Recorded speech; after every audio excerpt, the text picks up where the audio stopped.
Saat Rasulullah SAW sholat subuh berjamaah,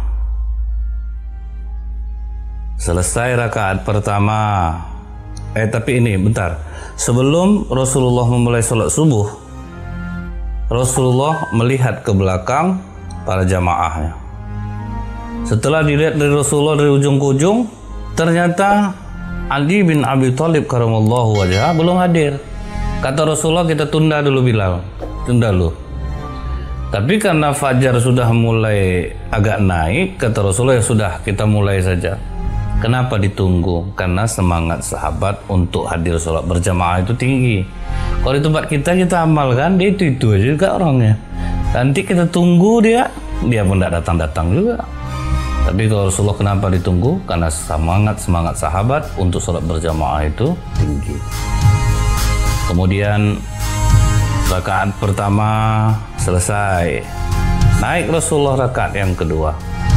Waktu Rasulullah ruku di rakaat yang kedua, turun malaikat Jibril, ditahan punggung Rasulullah.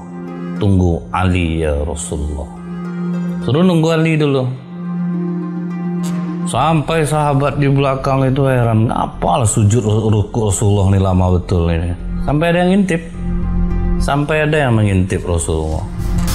Nah, ini juga menjadi sunnah. Apabila imam terlalu lama pada satu gerakan yang makmum tidak dapat melihatnya, maka makmum dianjurkan untuk mengintipnya. Takut terjadi apa-apa pada diri imam, takut terjadi apa-apa pada diri Rasulullah, makanya sahabat tuh ngintip. Tapi ini dulu pernah kejadian di satu masjid di Pekanbaru. Ustadznya itu mau ceramah habis maghrib, laptopnya ditaruh dekat pintu, dia disuruh jadi imam. Pas sujud terakhir datang maling, diambilnya tas Ustadz nih, lari kan ya, spontan Ustadz tuh sedang sujud terakhir tuh dikejarnya maling tuh. Tertinggal jamaah sedang sujud semua, ada yang meleleh air hidungnya. Karena mereka tidak tahu imamnya udah lari, karena ilmu yang seperti ini belum dapat. Padahal boleh ngintip. Taunya gimana? Terdengar imam yang jadi imam ini teriak di luar, maling, baru sadar jemaah, oh imam lupa ngejar maling, baru maju orang ke depan. Nah, jadi boleh melihat, boleh. Setelah itu Ali masuk, takbir, Ali ruku, baru Rasulullah dilepaskan tekanannya oleh malaikat Jibril. Nah, ini pelajaran yang kedua. Apabila kita terlambat datang sholat masbuk, menyaksikan imam dalam keadaan ruku, maka kita langsung takbir, Allahu Akbar, langsung ruku, kita sudah dapat satu rakaat. Tidak perlu mengulang lagi nanti. Walaupun ada juga yang mengatakan tetap ulang lagi, yang penting terlambat. Jadi saya memegang yang ini. Takbir langsung ruku, sudah dapat satu rakaat, tidak perlu mengulang lagi.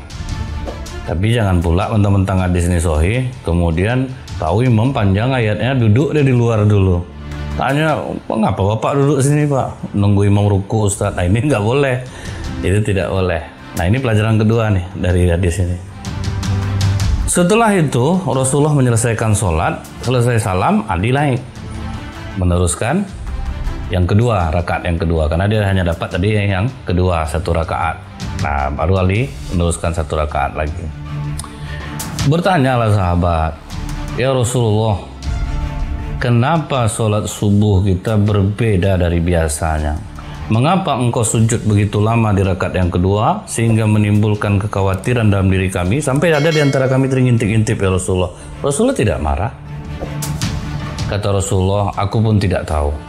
Di rakaat yang kedua tadi malaikat Jibril turun, ditahannya punggungku, katanya tunggu Ali. Jadi Ali lah yang tahu. Selesai Ali nanti baru kita tanya. Selesai Ali ditanya oleh Rasulullah, wahai Ali, apa yang menyebabkan engkau terlambat datang subuh ini sampai malaikat Jibril turun menahan punggungku untuk menunggu?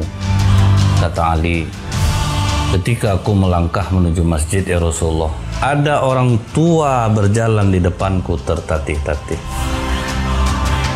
Maka aku tidak mau mendahului langkahnya. Begitulah sahabat adab mereka kepada orang tua, padahal bukan orang tua kandung. Aku tidak mau mendahului langkahnya Rasulullah. Malaikat Jibril memuliakan sikap Ali karena dia memuliakan orang tua. walaupun bukan orang tua. Begitu dia berbelok, disitulah aku melangkah menuju masjid dan menyaksikan engkau dalam keadaan ruku. Lihat, menghormati orang tua.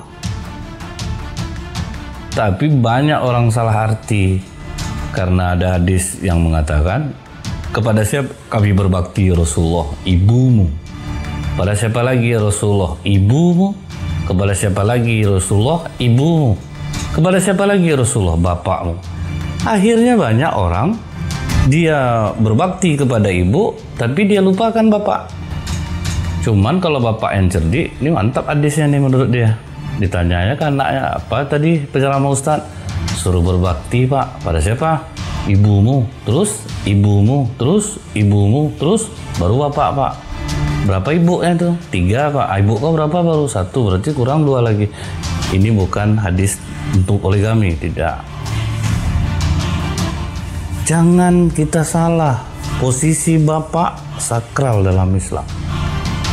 Kalau surga di bawah telapak kaki ibu, pintu tengah surga itulah ayah.